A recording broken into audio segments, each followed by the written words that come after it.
we can definitely see the emotion right now. So just talk about how important this victory was for you. Man, just saved my job, you know. When the pressure's on, it's on, man. I love it, you know. Just saved my job, you know. I had a great performance, and I'm excited, man. I'm happy. How did that feel coming in? I mean, you were pretty open about it, right? You knew that it was on the line. Man, there's no ifs and buts, man. You know, you lose 2 in a row in the UFC, you might get cut.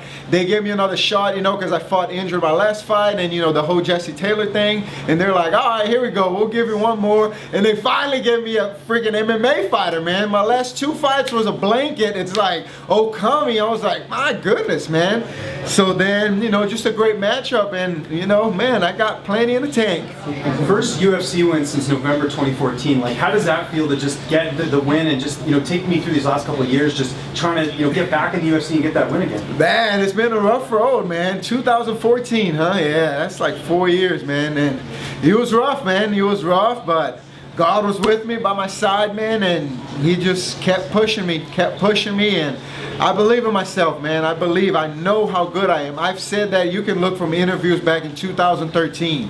I know how good I am. It wasn't time yet, man. It wasn't time, man. I believe it's just starting now. Did you expect to finish Chad that quickly? I mean, he had been knocked out, but he's also, you know, he's had some durable fights as well. Not at all, man. I was ready for a 3-round war, man. The plan was, you know, make him think we're gonna strike, you know, take it to the ground. You know, his last fight, ever since he moved up to 170, everybody he's fought has danced with him. You know, that's all they did. They danced with him. He hasn't fought a real 170 yet where they can grab him and real feel that 170 strength, you know. And I was much bigger than him. I saw it at weigh-ins, man, and that was the plan, you know. That's what we were going to wear him down, take him down, beat him up, and, you know, it happened. It happened. Did you know it was over the moment you landed that? For sure, man. You know, I said it in the interview before, man. Guys that hit guys like that after a punch like that, they're douches, man. You know, you can see it. You can see, like, somebody falls, their hands are down and they're looking up. It's like, what are you gonna hit them for, you know? If he fell and did this right away, then of course you gotta go for the kill, you know. But somebody falls with their hand down in their eyes, it's like no emotions in the world. I don't care how happy you are, you're able to see that, you know. And, you know, I saw it. I knew it was over. I would think though, after losses and frustration, it might be hard. I mean, it might be hard, like, to not take out your frustrations on this guy. That's exactly what I mean. You know, I had a lot of it, and I still saw it. So if somebody ever says, "Oh, it's just emotions got to me," they're lying. You know, that's bull. They're lying, and they're just mean. Nice. What comes next for you? I mean, this was a huge step. You saved your job. What comes next? We'll see, man. I got a great manager, you know, Sean Shelby, Dan and White. They do their job. I don't worry about things I can't control, you know. I am going to enjoy this win. Got Christmas coming up, New Year's, man. I have 3 kids. I just live day by day, man. Whatever comes my way, I'll be ready. Hey, Diego, over here. You know, your brother hasn't had a clean KO like that in a couple of years. Ah, yeah. Finally. Give me some bragging rights back to the gym. Oh, bragging rights, man. He's a jiu-jitsu guy now. His last fight was a submission, you know. He's a jiu-jitsu guy. I'm the KO guy now. You write that on the book, by the way. You know, Chad's from Ontario.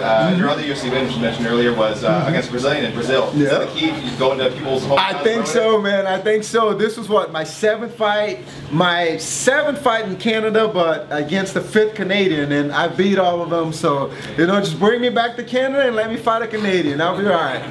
You mentioned fighting in Canada. You started your career in the MFC. You know, is Canada still near and dear to your heart? Just of course, man. Your teeth? That was my first knockout was in Canada on TV. Yeah. You know, I fought Bill Frazier. Yeah. I was 3-0 at the time. That was my first knockout, and then Douglas won the belt in the main event. So he got submission that night and got a knockout that night. So man, it was amazing. You know, Canada. I just love Canada, man. It just feels home for MMA for us. It really does, man. When we see you tell my coach, "Oh, we're fighting Canada," it's like, yes, you know, we just get excited because it's where we started, man. Everything started. We made a name for ourselves here, so it was awesome. Are you gonna call that GSP now?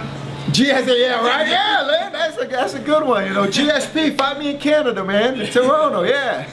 You're so happy right now, man. Like, you can just feel the energy come from you. Like, did you miss this feeling? Man, I'm happy like this all the time. You can ask Sean, man, the guys from MMA Junkie, they interviewed me before. They're like, man, why are you so happy, you know? I have nothing to worry about, man. I have big faith in God, and He takes care of all my problems, and I just live life and do good what's in God's eye, and He'll repay you for it. And that's how I live every day, man. You won't catch me one day where I'm not smiling, unless I'm cutting weight. Then there's but I'm just a happy guy, man. That's how I live. This is how I am every day. Big celebration plans then? You're feeling good right now, Dhiego? So. Nah, just a burger, French fries, man. Right now, that's coming up pretty soon. You know, get a big old burger, some French fries, and enjoy some food for a week for sure.